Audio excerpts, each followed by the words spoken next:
Qo'qon shahrida yashirin iqtisodiyotga barham berishga qaratilgan onlayn savdo ilovalari targ'ibotida volontyorlar ham ishtirok etadilar.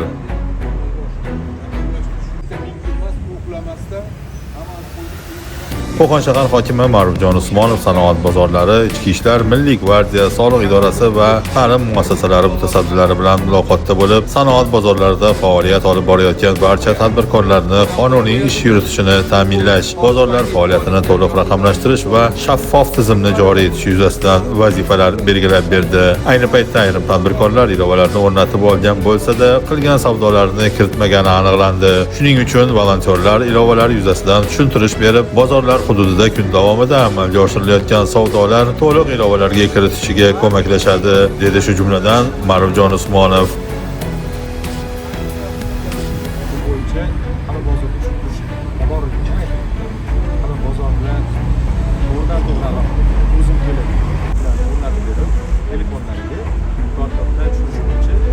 Odam qo'yib qo'yadi-da, bu xolis paynetga olingan yoki cover code'ga olingan, u rahbarida bo'ladi.